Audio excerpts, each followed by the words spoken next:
This is Daniel Morris. I am recording this from a small public radio room that still has power. I do not know how long that will last. The fog came in without warning, not like weather usually does. There was no front on the charts this morning, no advisory, no pattern that made sense. 1 hour the horizon was clear. The next hour it was gone. The fog did not roll in from the coast or rise from the rivers. It simply appeared, thick and uniform, as if someone had lowered a ceiling over the land. At first, people treated it like a curiosity. Drivers slowed down. Offices delayed opening. Schools talked about closures for visibility reasons. But the fog did not thin as the sun climbed. It did not lift with heat. It stayed fixed, heavy, and low, pressing against buildings and trees.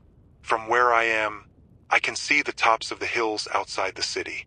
Everything below that line is gone. Within 2 hours, traffic stopped moving. Not because of accidents at first, but because people could not judge distance. Cars stalled at intersections. Buses pulled over and shut down. Emergency services were overwhelmed almost immediately. Dispatchers reported that callers could not describe where they were. Some could not even say which direction they had been traveling. Cellular service degraded fast. Not a total blackout, but a slow collapse. Calls dropped. Data crawled. Towers in low areas went offline one by one, either from power failure or maintenance crews refusing to enter the fog. Internet routing became unreliable. Some sites loaded, others did not, even within the same network. The fog feels wrong. That is not a scientific statement, but it is the only honest one I have right now. It absorbs sound. It flattens distance. When you look into it, your eyes do not adjust. There is no sense of depth. People describe feeling like they are leaning forward even when standing still. By late afternoon, reports began coming in about people wandering. Not evacuating. Not fleeing, just walking, down streets, into intersections, off sidewalks. Some were barefoot. Some left cars running with doors open. Police tried to escort people back indoors, but many resisted without aggression. They seemed confused, slow to answer questions, unable to explain where they were going. Hospitals went to emergency protocols before sunset. Ambulances could not navigate safely. Staff who lived below the fog line did not arrive for their shifts. Some never called in. Power fluctuations began around the same time. Substations in the lowlands tripped offline. Backup systems held for a while, then failed unevenly. From higher ground, the view is unsettling. The fog forms a flat surface like a pale sea. Occasionally something rises through it. The top of a tower, a crane, the upper floors of an apartment block, then disappears again as the fog thickens or shifts. There is no visible movement within it. No wind patterns. No gaps. Authorities issued shelter-in-place advisories early this evening. Then evacuation notices for areas below certain elevations. Those messages were inconsistent. Some people received them. Others did not. Road access to higher elevations clogged quickly, then became impassable. Fuel stations in the fog went dark. I am being told, through fragmented channels, that similar conditions are being reported in other regions with different geography. Valleys, basins, low coastal plains. The details do not match perfectly, but the pattern does. Fog below, clear above, cognitive confusion inside it.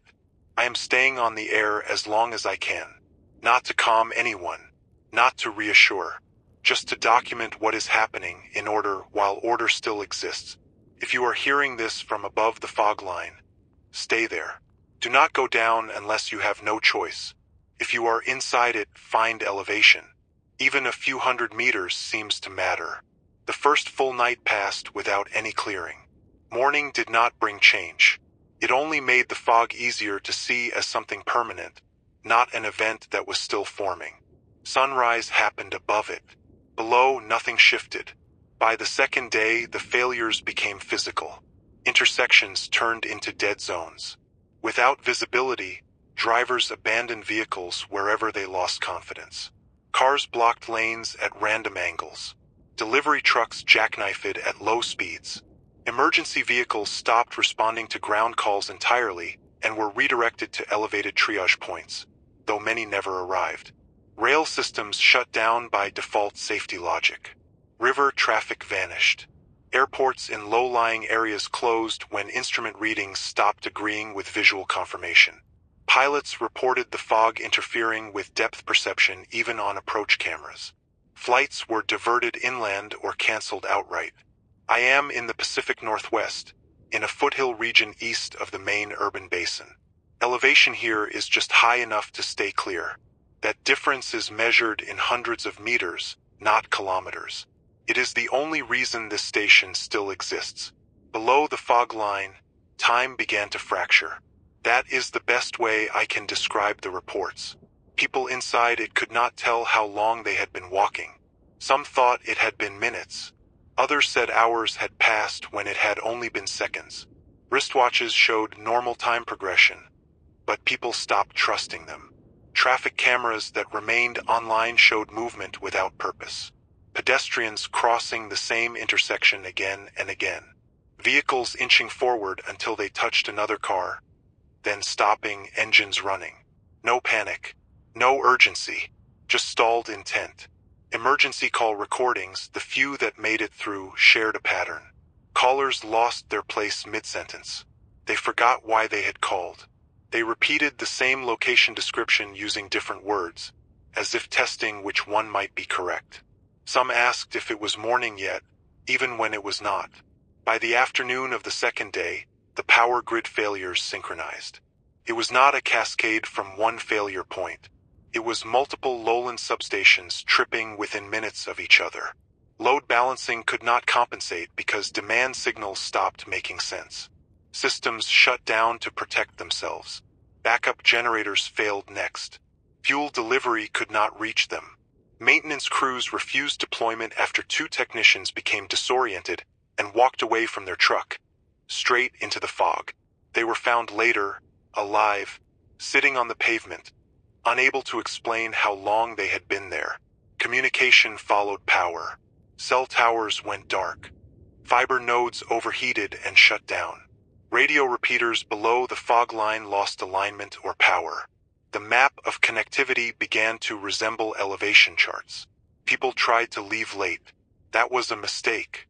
By the time the pattern was understood, routes were already blocked. Elevation roads filled with stalled vehicles. Some drivers abandoned cars and continued uphill on foot. Others turned back, convinced they had missed the right turn, and were lost. There are confirmed reports of people entering the fog intentionally.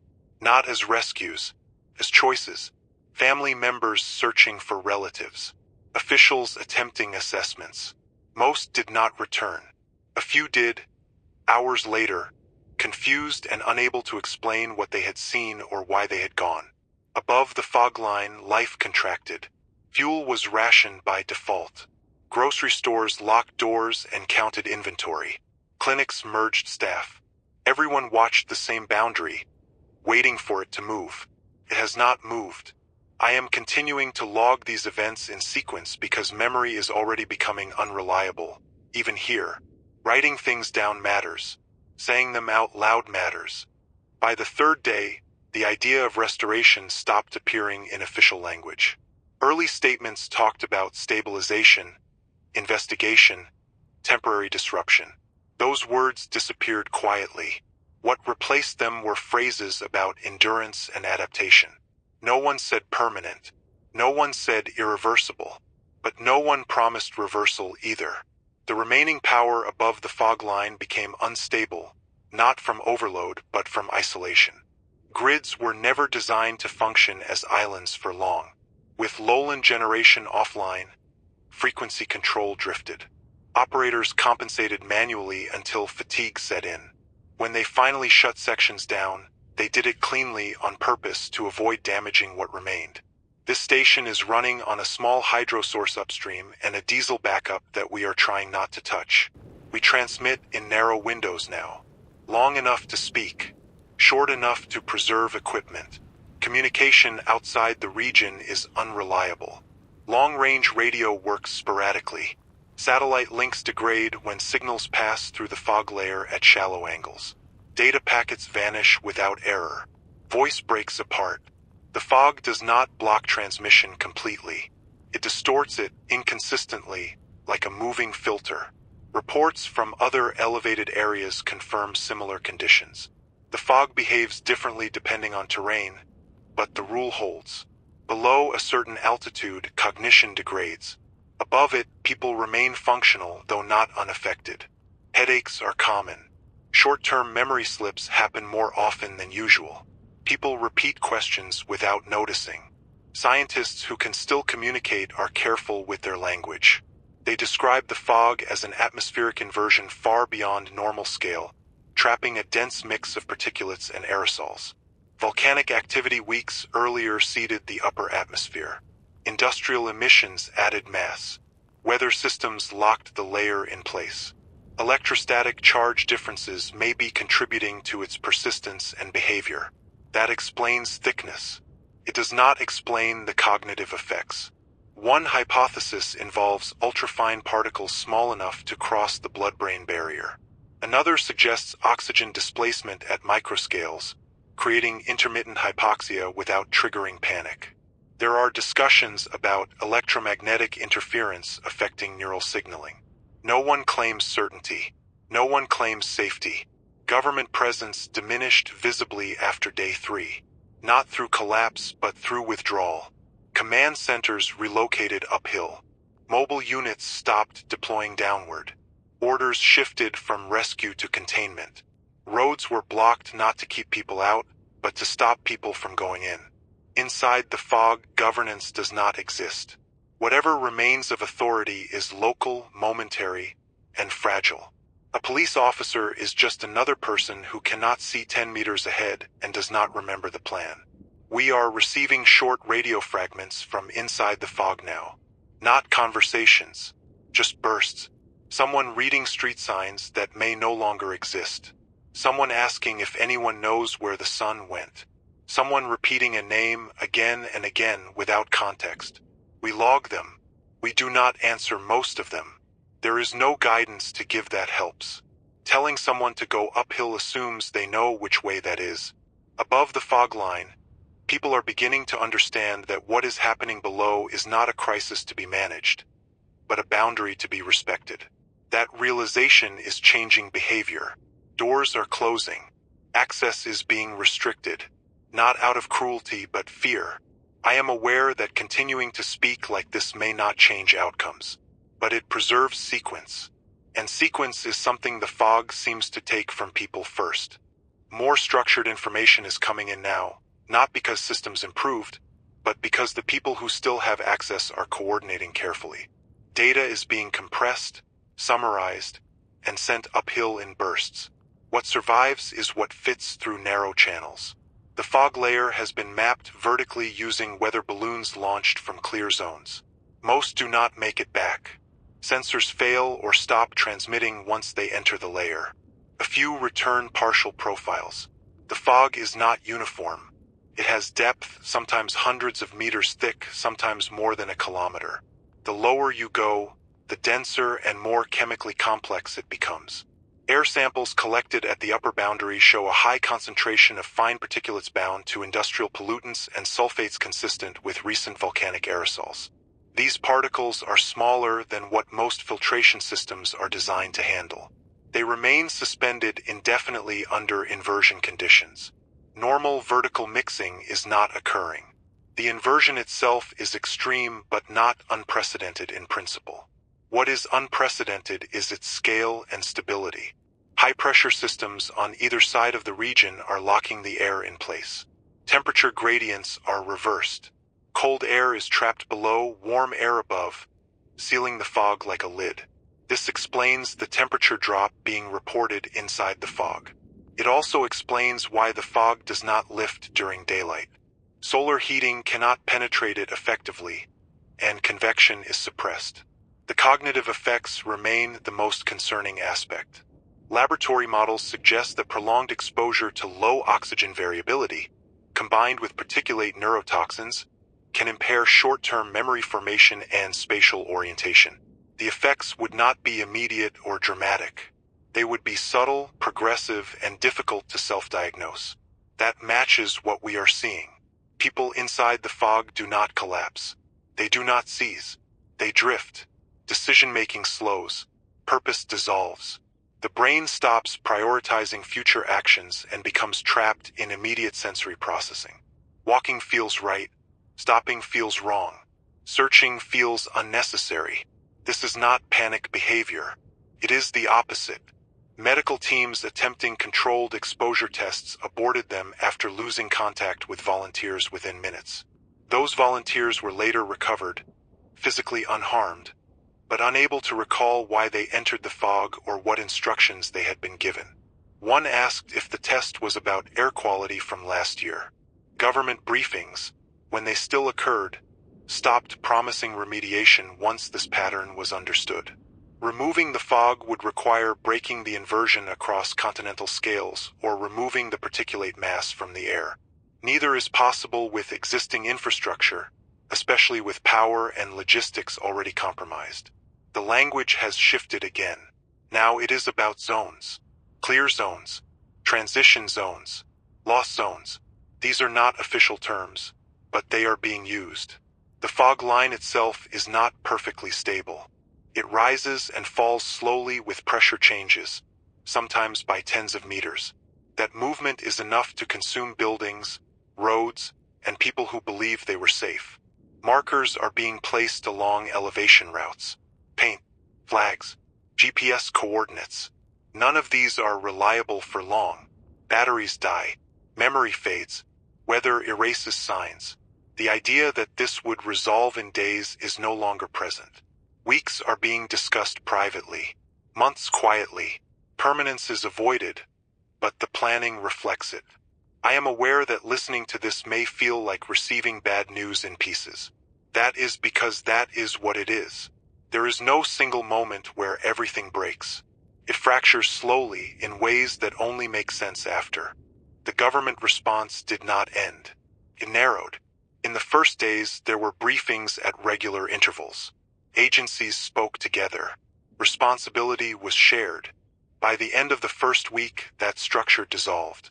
Departments stopped coordinating publicly. Statements came out late or not at all. Eventually, they stopped reaching most people. This was not because no one was in charge.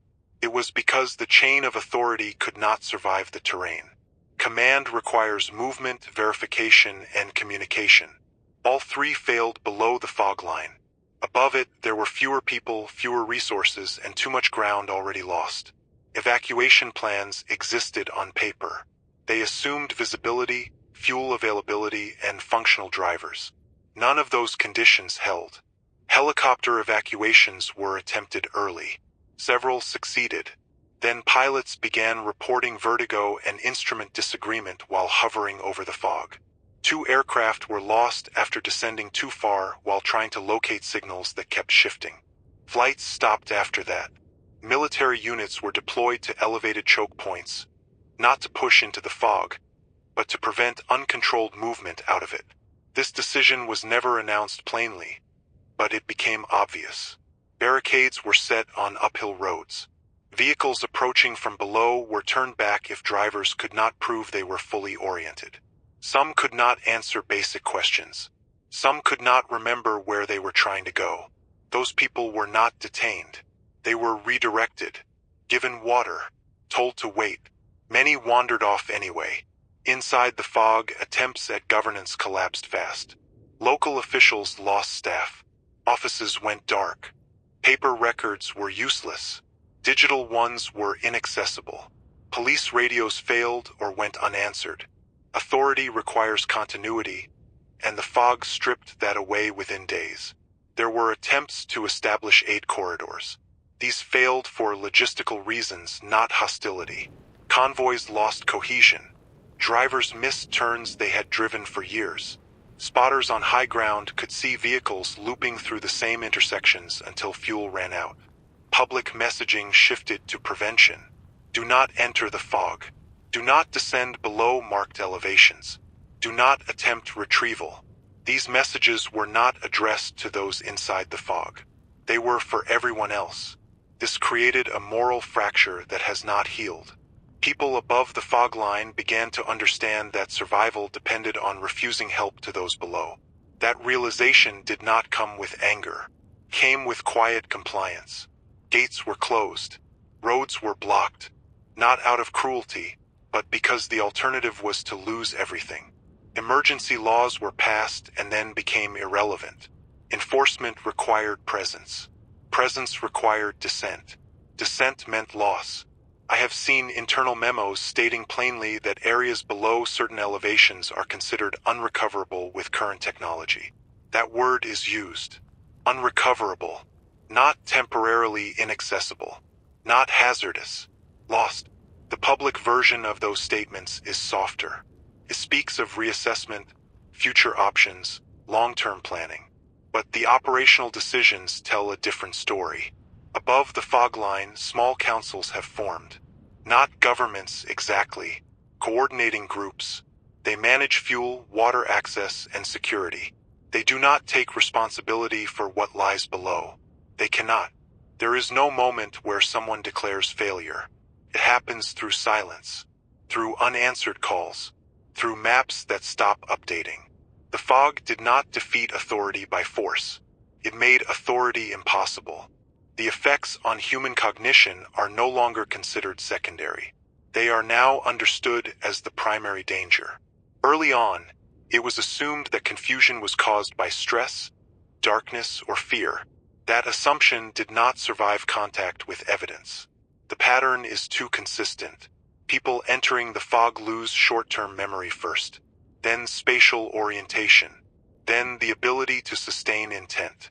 It does not happen all at once. Someone can answer questions clearly for several minutes, then lose the thread mid-sentence. They do not become distressed by this. They simply stop trying to finish the thought. The brain seems to stop caring about continuity. Medical teams above the fog line began structured interviews with those who made it out. The accounts align closely. People describe a feeling of pressure behind the eyes. Not painful, just present. Sounds feel closer than they are. Distance becomes abstract. Time feels stretched, but not slow. More like unmeasured. Most report a strong urge to keep moving. Not away from danger. Not towards safety. Just moving. When asked why, many respond with uncertainty or mild irritation, as if the question itself is unnecessary. There are also reports of emotional flattening. Fear diminishes, so does hope. People do not panic when lost. They also do not seek help with urgency. They wander past open doors, past other people, past their own vehicles. One recovered man walked for 6 hours inside the fog according to GPS data. He remembers none of it. He recalls standing still and then being tired. He does not recall hunger or thirst. He does not remember the sound of traffic or voices, though cameras show him passing others. This is why rescue is failing. You cannot guide someone who cannot hold a goal in their mind. You cannot tell them to go uphill if the concept of uphill dissolves after a few steps. Maps are meaningless. Instructions evaporate. The fog does not make people aggressive. It makes them passive. That is worse. Inside cities, this has turned dense urban space into a slow-moving trap. People drift into intersections and stand there. They walk into buildings and do not leave. Elevators stop and people remain inside without pressing buttons. Stairwells fill gradually, not with crowds, but with individuals who forget why they entered. Reports of violence are rare and mostly incidental. A person pushing past another. A vehicle bumping someone at walking speed. The real danger is neglect. People forgetting to drink. Forgetting to sit. Forgetting to seek warmth. Exposure time matters. The longer someone remains in the fog, the less likely they are to regain full function even after exiting. Some recover orientation within hours. Others never do. Doctors use the word persistent carefully. They avoid permanent. But the meaning is understood. Children are affected differently. Younger ones become quiet and compliant. Older ones become restless and distracted. Both require constant supervision to keep them from wandering. Families who escape together now function as single units, watching each other constantly, afraid to sleep. Above the fog line, people have begun self-monitoring obsessively. Notes are written and rewritten. Schedules are posted everywhere. Simple routines are enforced. Not because cognition is failing here, but because no one wants to miss the early signs. I check my own memory regularly. I repeat dates. I reread what I recorded the day before. So far, it holds. But the fog is not static. Its boundary shifts, and there is no guarantee that what is happening below will not eventually reach higher ground. This is not an illness you can fight. It is an environment you must avoid. That distinction has changed everything. The radio fragments from inside the fog have changed in tone. Early transmissions were confused but active. Now many are quiet, repetitive, or incomplete. Short phrases loop. Names are spoken without explanation. Some signals carry only breathing for several seconds before cutting off. We catalog them by time and approximate location when possible. Patterns emerge even in broken data. People tend to transmit from intersections, parking structures, and building entrances. Places where movement pauses briefly before dissolving again. Occasionally, we receive something clearer. A person stating their name and then stopping. Someone reading a sign aloud, slowly, as if learning the words for the first time. A woman asking whether anyone remembers how long fog usually lasts. No one answers. Not because we will not, but because we cannot say anything useful. There have been attempts to guide people out using radio alone. Simple instructions. Count steps uphill. Follow the sound of my voice. These attempts fail quickly. The person acknowledges the instruction and then drifts off topic or goes silent. Sometimes they respond minutes later, having forgotten the exchange entirely. One transmission stood out yesterday. A man described standing in what he thought was a bus shelter. He said people kept walking past him without stopping. He asked if that was normal. When asked to describe his surroundings, he listed details accurately at first. Then he began describing a park from his childhood. The transition was seamless. He did not notice it. These are not hallucinations in the usual sense. They are memory fragments surfacing without context. The fog seems to loosen the boundary between present perception and stored experience. People do not distinguish between the two. There are also reports of people forming loose groups inside the fog. Not communities, more like temporary clusters. They walk together for a while, then separate without comment. There is no leadership, no shared plan, just proximity. Attempts to establish shelters inside cities have failed. People do not stay inside unless physically prevented from leaving, and even then they lose the concept of shelter over time. Doors are opened. Windows are climbed through. The fog does not respect walls. From above, we have visual confirmation of large areas where movement has nearly stopped. Not because people are gone, but because they have settled into place. Sitting on steps, leaning against barriers, standing still in roadways. When the fog thickens, they vanish from view. This has changed how we speak about those areas. We no longer say occupied or evacuated. We say active or inactive. Active means movement is still visible. Inactive means it is not. That language is clinical. It is also protective.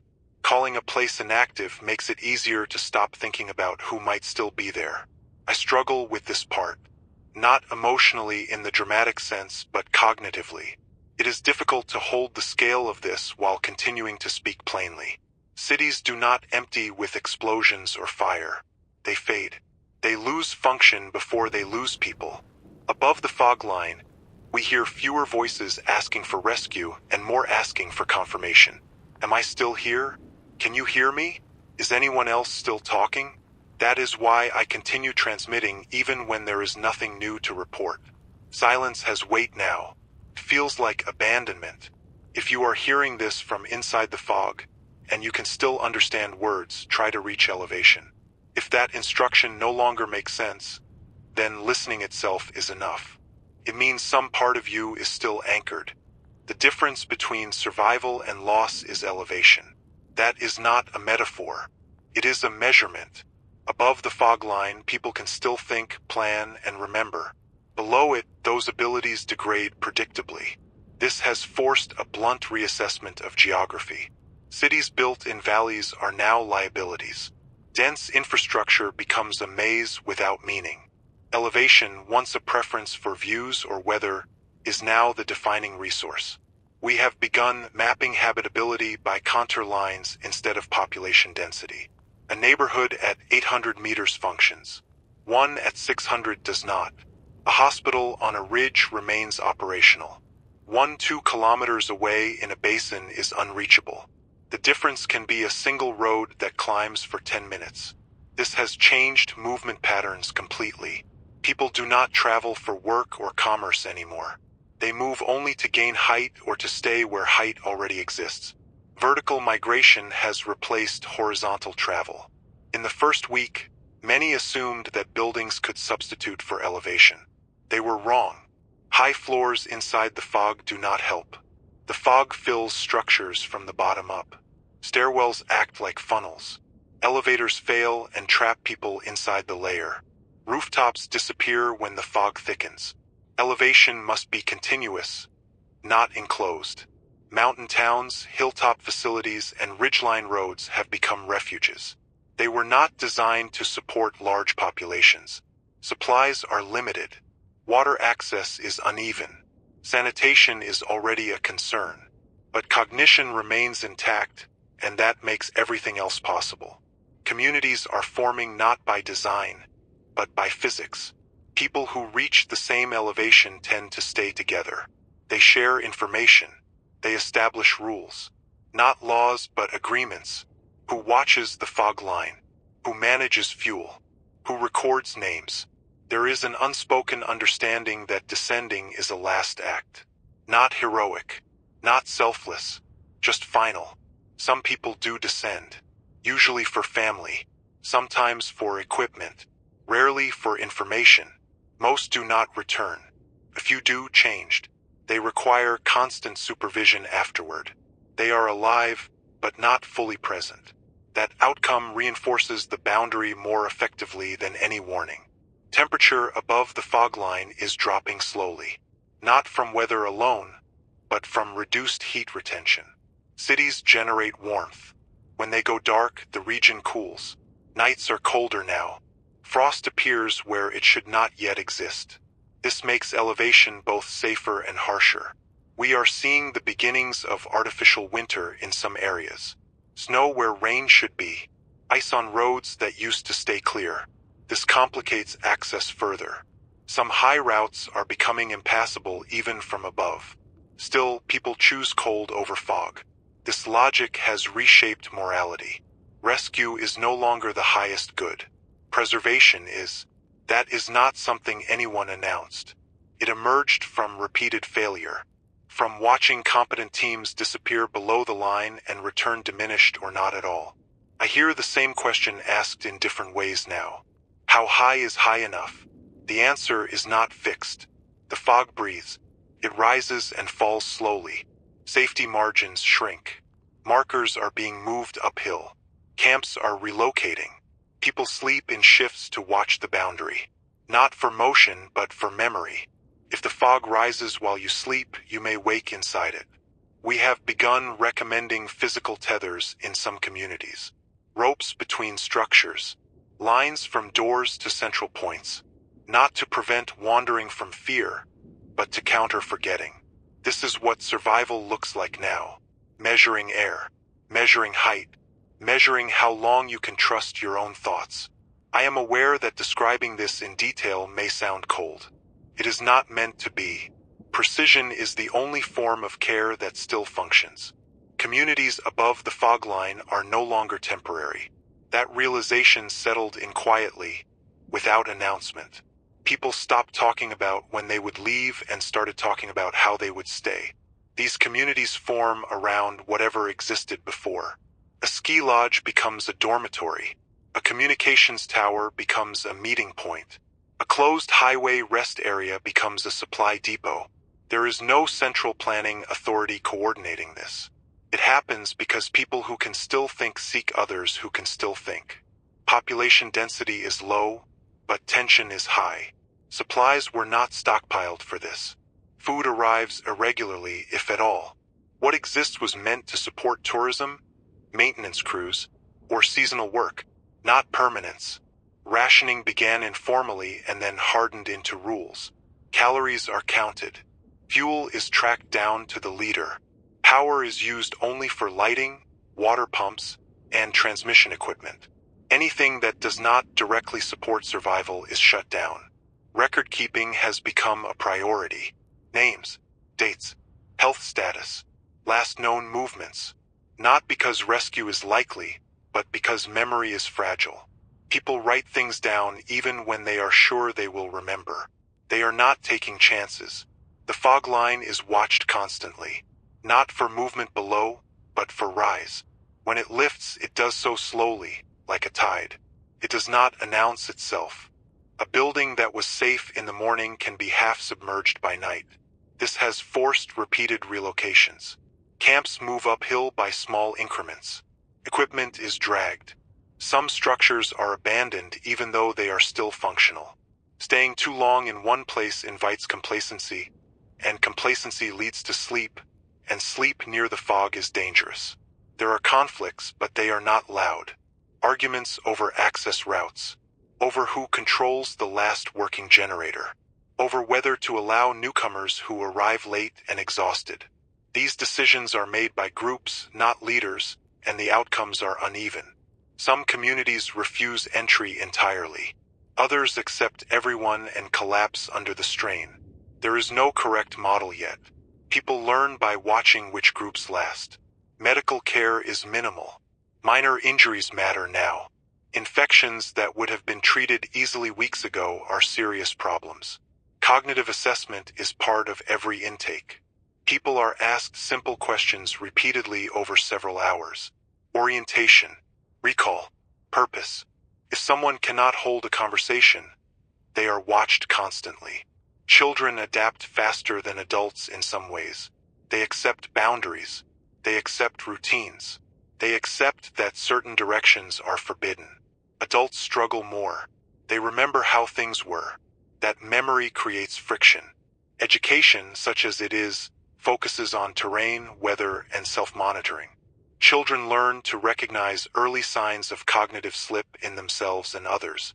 Forgetting a name, repeating a question, standing still without reason. These are treated as hazards, not failures. The fog itself shows no sign of thinning. Sensors at the boundary show stable particulate density.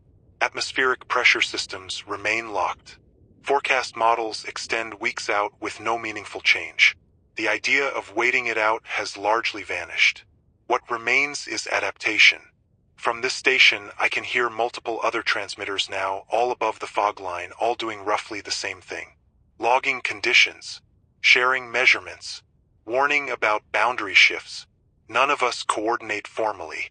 We listen and we speak when we have something to add. The fog has not advanced upward aggressively. That restraint gives people hope. It may be false, but it exists. Hope, in this context, does not mean rescue. It means the possibility of a stable edge. A place where thinking remains possible long enough to build something that lasts. I do not know if that edge will hold. The temperature shift became impossible to ignore during the second month. It was gradual at first, easy to dismiss as seasonal variation. Then frost began forming where it should not. Then ice stayed through midday. Then snow fell on ground that was still warm enough to melt it from below, creating a slick, unstable surface that broke ankles and stranded vehicles. This cooling is not driven by a single cause. It is the compound effect of failure. Cities used to trap heat. Power plants, vehicles, buildings, and people all contributed. When those systems went dark beneath the fog, the heat disappeared with them. What remains above the fog line is thinner, quieter, and colder. The fog itself reflects and absorbs solar energy unevenly. It prevents sunlight from reaching the ground below, but it also disrupts heat exchange above it. Nights cool faster. Days warm less. The result is a shallow, persistent cold that does not behave like normal weather. Some scientists are calling it an artificial winter. Not because it was designed, but because it is sustained by human-made conditions interacting in ways we did not plan for. Trapped aerosols, inverted air layers, silent cities. This cold is another filter. Those who survived the fog now face exposure. Fuel that was being conserved for power must be diverted for heat. Wood is scarce at elevation. Forest access is limited by terrain and weather. Fires are controlled carefully because smoke behavior near the fog boundary is unpredictable. We are already seeing cold-related injuries. Hypothermia at temperatures that would not have caused it before, because people are exhausted and underfed. Frostbite on fingers and toes from simple tasks that take too long outdoors. Wind chill behaves differently near ridgelines, and people misjudge it. Shelter construction has become urgent. Tents are no longer sufficient. Improvised structures are insulated with whatever can be found. Foam, fabric, plastic, soil. The goal is not comfort. It is cognitive preservation. Cold impairs thinking. That makes it dangerous in the same way the fog is dangerous, just more slowly. Routes between high communities are closing. Snow accumulates in passes. Ice makes steep roads impassable. Some groups are effectively isolated now, not by fog, but by cold. Communication continues, but movement does not. This isolation is reshaping planning. Supplies are being cached rather than shared. Not from selfishness, but from uncertainty. If you do not know when the next resupply will come, you assume it will not. There is also a psychological shift. People above the fog line no longer look down as often. The boundary is still there, but attention has turned inward. Keeping warm, keeping fed, keeping records. The fog remains a constant threat, but cold is immediate. We have begun advising communities to plan for multiple seasons, not weeks. To assume the fog will persist through winter and beyond. To assume that spring will not restore what was lost. These advisories are met with silence more than resistance. People are tired of adjusting expectations downward, but they do it anyway. The artificial winter has one unintended effect. It slows the fog's vertical movement slightly. Cold air is heavier, and the inversion stabilizes. This creates a narrower margin of safety. The fog line moves less, but when it does not retreat easily. That margin is what everyone watches now. Not the sky, not the forecast, just the line. I can feel the cold even here inside the station. I wear gloves when I write now. That detail would have sounded trivial a month ago. It is not trivial anymore. Cold takes energy. Fog takes memory. Between them, there is very little room left for error. Medical systems above the fog line are no longer systems. They are practices. There are no hospitals functioning the way they used to. Buildings exist, some equipment still works, but staffing is inconsistent and supply chains are broken. What remains is triage, repetition, and refusal. Refusal is the hardest part. Doctors and nurses who made it to elevation early are now responsible for far more people than they can properly treat. There are no resupplies of advanced medication, no sterile replacements, no imaging beyond what still has power. Treatment is based on judgment, not protocol. The most common cases are exposure, dehydration, infection, and cognitive assessment. The last category did not exist before. Now it determines who can stay unrestrained and who must be watched. People arriving from lower elevations are evaluated immediately. Not just physically, but mentally. They are asked their name, the date, where they came from, and why. The questions are repeated later. If the answers change, that is noted. If they cannot hold the answers at all, that is decisive. This has led to decisions that would have been unthinkable weeks ago. Some people are not allowed to remain in open communities. Not because they are dangerous, but because they cannot reliably remain oriented. They wander. They forget boundaries. They risk leading others into the fog. There are no facilities designed for this. Some groups have created enclosed areas with constant supervision. Others have chosen a harsher approach. They escort those individuals to stable shelters near the fog line and provide supplies, knowing that the outcome is uncertain. No one calls this abandonment out loud, but everyone knows what it is. Medical professionals argue quietly among themselves about thresholds, about responsibility, about whether partial cognition is enough to justify risk. These debates do not end with consensus. They end with exhaustion.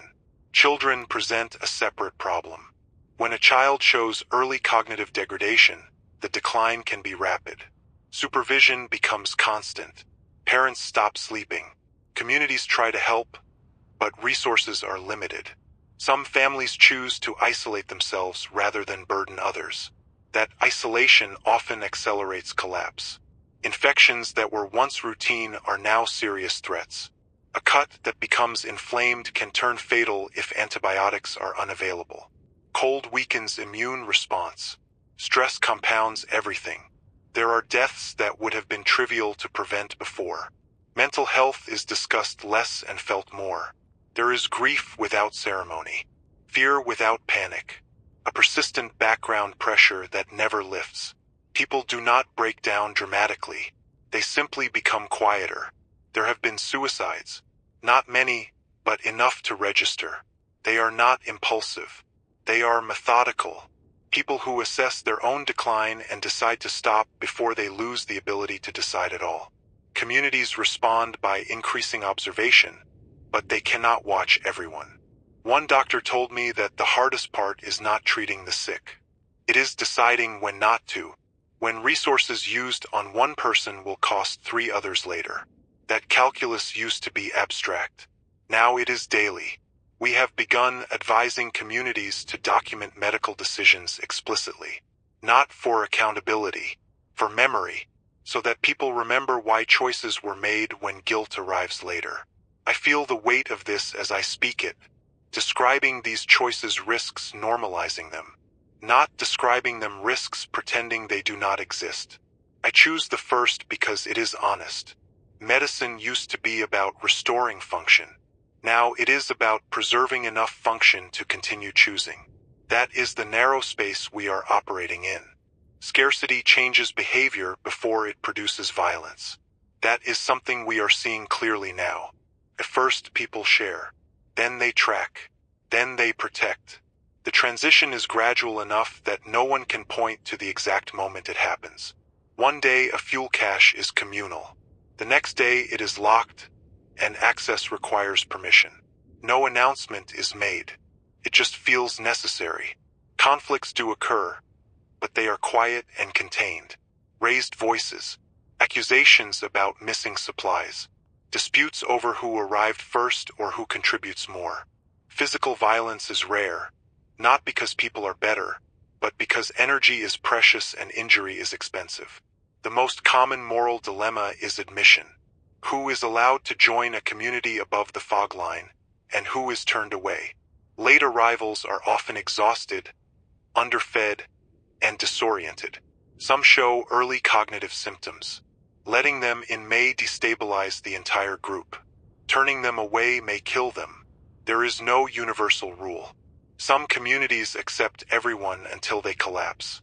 Others accept no one and survive longer. Most fall somewhere in between, creating criteria that change as conditions worsen. Cognitive stability, physical health, useful skills, family connections. None of these feel fair. All of them feel necessary. Weapons exist, but they are not central. Firearms are present in some groups, but their use is almost entirely defensive and symbolic. The threat of exclusion is more powerful than the threat of force. Being alone above the fog line is almost as dangerous as being below it. There have been incidents along access routes. People blocking roads. People hiding elevation markers. People spreading false information about safe zones. These acts are not widespread, but they are increasing. Misinformation travels easily when verification is hard and hope is scarce. Some groups have tried formal governance, councils, rotating leadership, written charters, These work briefly and then strain under reality. Decisions become slower as stakes rise. Emergency situations do not wait for consensus. Eventually, authority consolidates informally around those who control resources. This consolidation creates resentment. People remember how things used to work. They resent being told where to sleep, when to eat, how much fuel they can use. But they comply because the alternative is worse. Ethical language is changing. Words like right and deserve appear less often. Words like risk and cost replace them. People do not say someone deserves shelter. They say sheltering them would cost fuel. This shift is not cruel. It is adaptive. It allows decisions to be made at all. I am not describing this to justify it. I am describing it because pretending that people will behave differently under these conditions is a dangerous fantasy. Survival strips away abstractions. What remains is logistics and tolerance. There are still acts of generosity. Someone sharing extra calories with a stranger.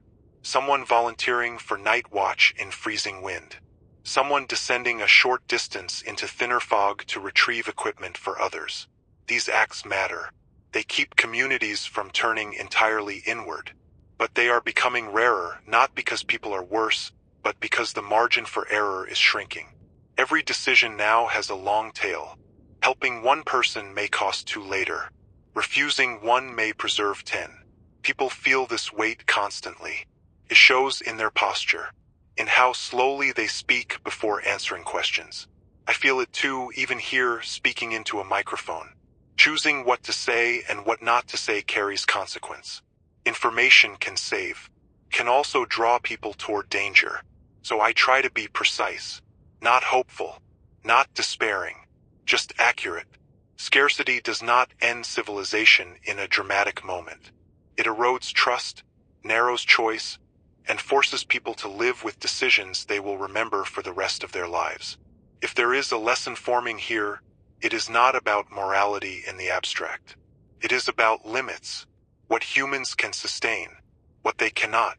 The search for answers has narrowed to a few remaining threads. Not cures, not solutions, explanations that might change how we survive with this. Most large research institutions were lost early, not because they failed, but because they were built where people were. Low elevations, urban centers, campuses in valleys. Their data exists, but access does not. What remains are fragments carried uphill by individuals who knew what to save. Hard drives, printed notes, partial models. None of it is complete. Together, it forms an outline. One effort stands out. A coordinated attempt to reach a regional atmospheric monitoring facility located just above a known fog basin.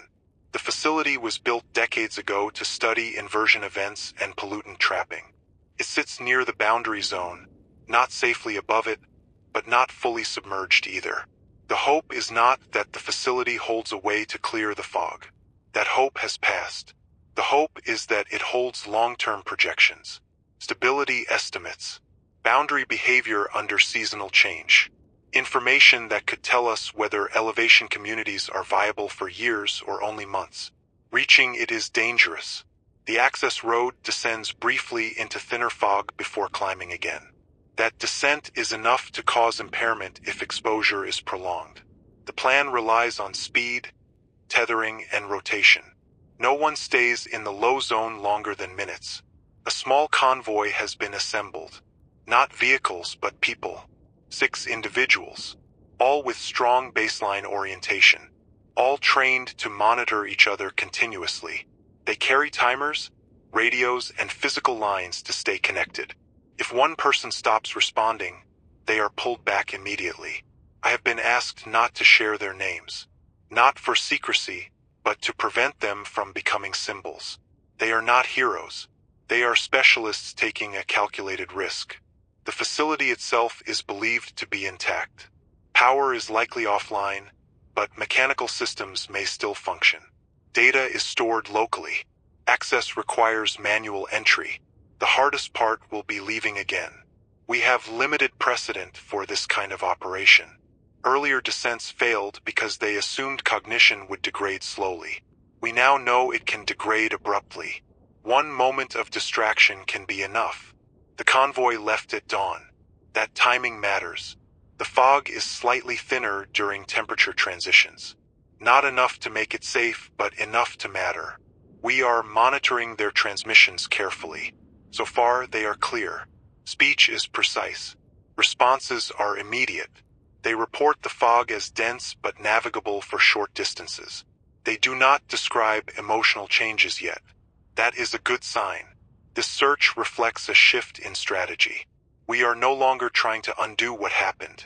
We are trying to understand the shape of the future we are already in. If the data shows that the fog layer is stable across years, then high-elevation communities must plan generationally. Agriculture must adapt. Structures must be hardened. Population must remain limited. If the data shows slow upward creep, then even mountains may not be enough. That possibility is not spoken aloud often, but it is present in planning discussions. The convoy reached the facility perimeter an hour ago. Entry took longer than expected due to ice and debris. They are inside now. Communications are intermittent but improving as they move higher within the structure. This is the closest thing to a forward-looking moment we have had in weeks. Not because it promises good news, but because it promises clarity. I am aware of the risk in broadcasting this. Some may hear it and attempt similar descents without preparation. That is not my intention. This operation is tightly controlled and may still fail. But if it succeeds, the information may determine whether survival is a temporary adaptation or a permanent condition. The convoy remained inside the facility longer than planned. That was the first sign that something was wrong, though not necessarily dangerous. Their transmissions came through in bursts. Short updates. Clear voices but clipped. They reported that the upper levels of the structure were above the densest part of the fog intrusion, but the lower access corridors were not. Air quality readings fluctuated sharply between rooms. Doors mattered. Ventilation mattered. Small mistakes accumulated. They found the data storage intact. Local servers, paper logs, backup tapes, everything offline, but preserved. Retrieving it required time, and time inside that environment is not neutral. At one point, one of the team missed a scheduled check-in by 40 seconds. That does not sound significant. In this context, it is. When they responded, their speech was slower. Not slurred, just delayed. They acknowledged the lapse without concern. That concerned everyone else. They adjusted procedures immediately. Shorter intervals. Physical confirmation instead of verbal when possible. They tethered more tightly. Movement slowed. What they were finding inside the facility began to filter out in fragments. Long-term atmospheric modeling. Not predictions in the sense of dates and outcomes, but stability ranges. Thresholds. Sensitivity to seasonal change. The fog is not dispersing on its own. That conclusion is unambiguous. The inversion layer has locked into a semi-stable configuration reinforced by particulate mass and temperature feedback.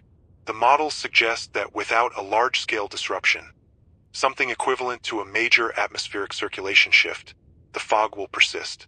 Not for days, not for weeks. Years is the word being used in the notes. The boundary is not fixed, but it oscillates within a range. Seasonal cooling stabilizes it. Seasonal warming destabilizes it slightly, but not enough to clear it. Instead, it expands and contracts vertically, breathing with the climate rather than dissolving. The cognitive effects correlate strongly with exposure duration and depth, not just presence. Brief exposure near the upper boundary may be recoverable. Prolonged exposure below it is not. The damage is not uniform, but it is cumulative. This explains why some who descended early and returned quickly appear mostly intact, while others who lingered are not. The convoy leader transmitted a summary that has been replayed several times now to ensure accuracy. The fog is not an event. It is a condition. Planning must assume permanence. That transmission ended abruptly, not from signal loss, but from protocol. They had reached their maximum safe exposure window. Extraction began immediately. The team moved faster than on entry, which increases risk, but staying longer would have been worse. The descent corridor was thicker than before. Temperature had dropped. Ice formed on metal surfaces. One member began repeating instructions back verbatim instead of acknowledging them. This is an early sign we have been trained to watch for. They were pulled forward physically, kept moving, kept engaged. All 6 emerged above the fog line. That fact alone feels significant. 2 required extended observation afterward. Both recovered partial orientation within hours. 1 still struggles to recall the sequence of events inside the facility. The data they carried, however, is intact. We are reviewing it now across multiple locations. Cross-checking, verifying. There is no contradiction in the core finding. The fog is stable. This changes how people are reacting. Not dramatically. There is no outburst, no collapse, just a quiet recalibration. Some communities are already talking about birth rates, not because they plan to encourage them, but because they plan to limit them. About soil depth, about seed preservation, about whether knowledge transfer is more important than expansion. The idea of return has receded. Not emotionally, but practically. People still mourn what is lost. They just do not plan around its recovery anymore. For me, this moment marks a shift. Reporting a disaster is different from reporting a condition. Disasters imply an after. Conditions do not. I will continue speaking, not because I expect change, but because continuity matters more now than optimism. Once the word stable entered circulation, behavior changed in small but measurable ways. People stopped asking when things would go back. They stopped scanning the fog for signs of thinning. Attention shifted upward and inward.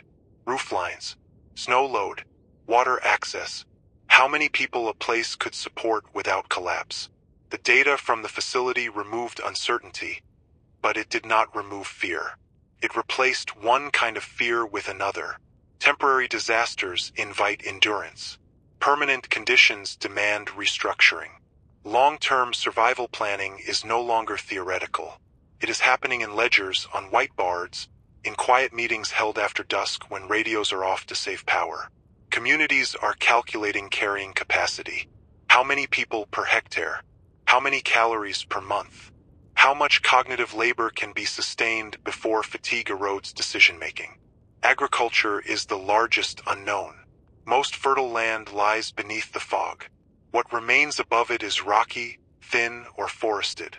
Some groups are experimenting with cold-tolerant crops in improvised terraces. Others are dismantling structures below the fog line during brief boundary dips, hauling soil uphill in sacks. It is dangerous work. It is slow. It may not be enough. Food preservation has become as important as production. Drying, fermentation, smoking when smoke behavior allows. Losses are expected. The goal is not abundance. It is continuity. Knowledge preservation is receiving attention too. Libraries burned no pages, but they vanished when people did. Digital storage is fragile. Power is intermittent. Paper is scarce. Some groups are transcribing essential information by hand. Not literature, instructions, measurements, crop data, medical triage guidelines, elevation maps. There is debate about what knowledge deserves survival. Engineering texts compete with agricultural manuals. Medical ethics notes sit beside basic arithmetic. Some argue for preserving culture. Others argue culture can wait if people cannot eat. Population movement has slowed, not because routes are safer, but because destinations are full. Communities that reached capacity weeks ago are now rigid about it. They post signs at access points stating numbers, not slogans. No additional intake beyond this elevation. The phrasing is clinical, almost apologetic. Below those signs, the fog continues. The boundary has become a moral horizon. People do not stand at it anymore unless necessary. Looking down too long invites questions that have no answer. Some describe feeling pulled by it not physically, but psychologically. A desire to go back and see, to confirm loss, That urge is discouraged. Children born above the fog line are beginning to appear. Not many, enough to be noted. Their existence reframes everything. Decisions are no longer about survival alone. They are about inheritance. What kind of world is being built above this boundary, and whether it is worth sustaining? There are disagreements about reproduction. Some communities discourage it entirely. Others see it as essential. The fog has not altered human nature, only compressed it. Old debates resurface under new constraints. I find myself changing how I speak without intending to. I use future tense more often. Not optimistic, just factual. This will require. This will fail. This will last. I notice it when I review recordings. Personally, the weight of permanence is settling in unevenly. Some days it feels abstract, like data on a page. Other days it is heavy enough to make speech slow. I am careful to note dates aloud now. To mark time deliberately. Days blur easily when nothing resolves. There is talk, quiet and rare, of exploring higher ranges further inland. Mountains that were once recreational now represent margins. Those journeys would be long, cold, and uncertain.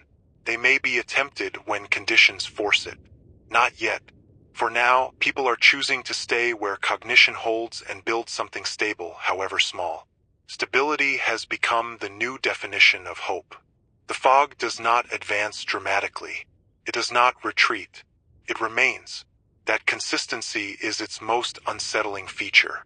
I am still here. The equipment is holding.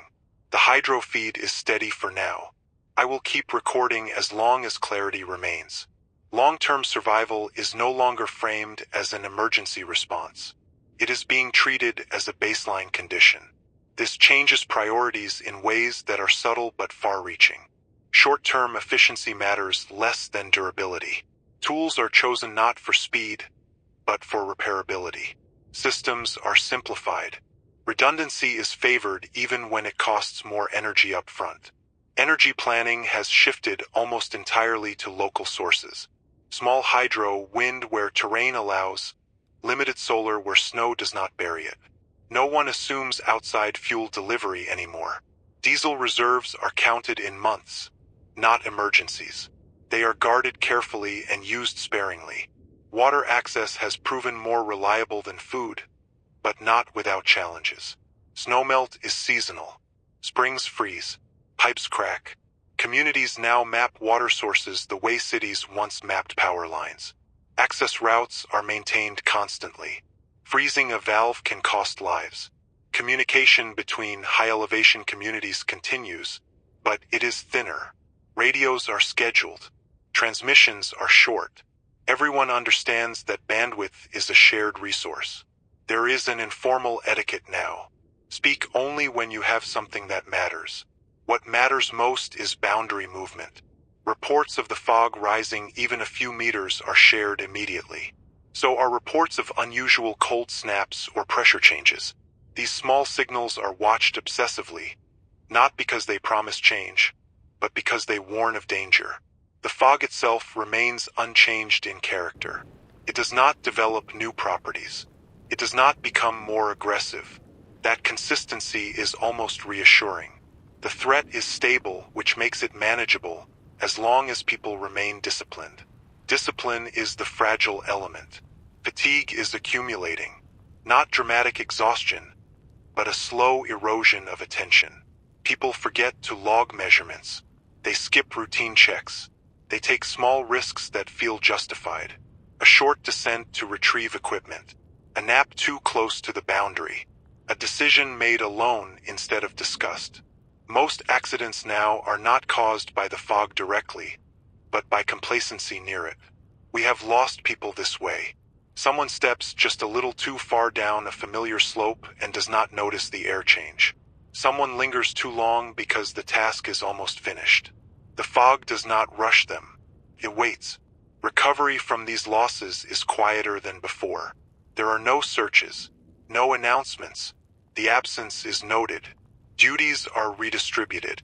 A name is added to a list and then spoken less often. I struggle with this part of the reality more than the early chaos. Collapse was loud. This is silent attrition. Timekeeping has become intentional. Calendars are maintained even when days feel identical. Seasons are marked carefully. The first heavy frost. The first snow that does not melt. The longest night. These markers anchor people when external references are gone. There is discussion now about what counts as success. Not survival indefinitely. That expectation is unrealistic. Success is measured in continuity. Another winter passed. Another year of stable cognition. Another group of children taught the terrain well enough to stay alive. Some communities are experimenting with rotational leadership. Not for fairness, but to prevent burnout. No one can carry responsibility indefinitely under these conditions. Decision makers are given time off, though that time is never truly off. I notice the effect of this environment on myself as well. I am more deliberate in speech. I pause longer before finishing sentences. Not because words are harder to find, but because accuracy feels heavier now. I review earlier recordings sometimes. The tone is different, faster, more reactive. That person assumed an endpoint. I do not hear that assumption in my voice anymore. The fog has forced us into a narrower version of humanity. Fewer choices, clearer consequences, less room for denial. What remains is not heroic, but it is functional. If there is a future here, it will not be defined by recovery. It will be defined by maintenance. I have avoided speaking about personal loss directly, not because it is unique, but because it risks shifting focus away from patterns that matter. Still, omission has its own cost. My sister lived below the fog line. She was in the southern part of the basin, in a neighborhood that never reached the elevation threshold. When the fog appeared, she assumed it would lift. She sent a short message that morning about poor visibility and canceled plans. That message arrived late. The next one never did. I tried to reach her for 2 days after that. Calls connected without sound. Messages showed as delivered hours after being sent. Then nothing. When evacuation advisories appeared, they were already irrelevant for her area. Routes were blocked. Transit was gone. I told myself that she might have reached higher ground on her own. That hope lasted longer than it should have, because there was no data to contradict it. Now there is. One of the radio fragments logged last week included her name. Not spoken clearly, repeated as if testing it. No location, no context. The voice was female, approximate age match, but distortion makes certainty impossible. Still, I recognized the cadence. That recognition did not feel like confirmation. Felt like closure. I do not share this to elicit sympathy. Loss is now the default state. Almost everyone above the fog line has someone below it. What matters is how that loss changes decision-making. For me, it has narrowed tolerance. I am less willing to entertain speculation, less patient with optimistic framing. When people ask whether something might clear the fog or restore access, I answer with what we know, not what they want. That has made some conversations shorter. There is also a quieter conflict. Part of me wants to descend. Not for rescue, not for answers, for verification, to see what remains, to resolve uncertainty at a personal level. That urge is not rational, and I know that. It is the same urge that draws others to the boundary.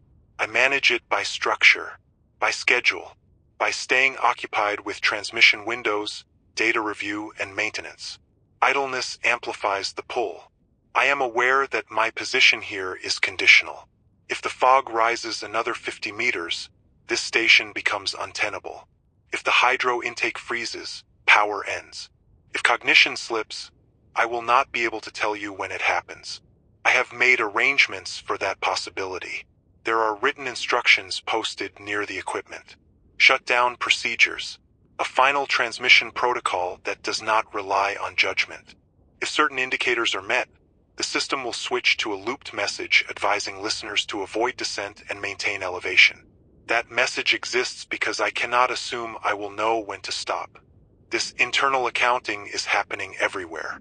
People prepare for their own absence. They label tools. They write notes explaining decisions they may not remember making. They accept that continuity may outlast individuals. The emotional tone of communities reflects this shift. There is less overt grief and more quiet resignation. People still care deeply. They just express it through maintenance, through watching boundaries, through teaching children routes that keep them alive. I do not feel despair most days. I feel compression. The future is smaller, but it is still present. The past is larger, but it is no longer actionable. That balance is not comfortable, but it is stable. When I speak now, I am conscious that my voice may be the only record some hear from a world that no longer exists for them. That responsibility is heavy, but it is also grounding. It gives shape to days that would otherwise blur. If you are listening and wondering whether continuing to listen matters, it does. Attention is a form of resistance to erosion. Remembering sequences is how we stay oriented. The fog is still there this morning. That fact no longer carries urgency. It is simply part of the daily inventory, like temperature and water level. I woke before dawn and checked the boundary markers from the eastern ridge. They have not moved overnight. The line is steady, flat, indifferent. Below it, the world is muted and unreachable. Above it, people are already awake, tending fires, checking ropes, writing notes that will matter later. This station continues to function. Power output is slightly lower than last week but stable. The transmitter warms slowly now in the cold, and I wait before speaking to avoid strain. These details have become as important as any report. There is less incoming traffic on the bands. Not because fewer people are listening, but because fewer people have something new to say. Conditions have stabilized into a pattern. That pattern is survivable, but only if respected. I want to be clear about something before silence fills in the rest. There will not be a moment when this ends. No signal that it is safe to return. No announcement that the fog has lifted everywhere. If change comes, it will be uneven and slow, and it may take forms we do not recognize as recovery. What exists now is a narrow vertical refuge defined by air chemistry and memory. It is fragile, but it is real. People are living in it. Children are growing in it. Decisions made here will echo longer than any broadcast. If you are hearing this from above the fog line, continue to do what you are doing. Measure, record, watch the boundary, rest when you can. Speak to each other plainly. Do not assume tomorrow will be easier or harder. Assume only that it will require attention. If you are hearing this from inside the fog, and you still understand what is being said, then some part of you remains intact. Hold on to sound. Follow it upward if you can. If you cannot, listening itself is not nothing. It means orientation has not fully dissolved. I am aware that one day I may speak and not know that my words have begun to drift. I have taken steps to prevent harm if that happens, but prevention is never perfect. If my transmissions become repetitive or unclear, trust the pattern you have already learned rather than the words themselves. The purpose of this broadcast was never to provide comfort. It was to preserve sequence, to say what happened in the order it happened, while order was still available. That purpose remains. I will continue to transmit on this schedule as long as power and cognition allow. If the signal stops, it will not be because something dramatic occurred. It will be because maintenance failed or attention slipped. That is how things end now. The fog does not announce itself. It does not advance with sound or light. It waits for moments of inattention. Survival is not about vigilance in the heroic sense. It is about consistency. There is no final message to give, only continuation. This is not an ending. It is a condition.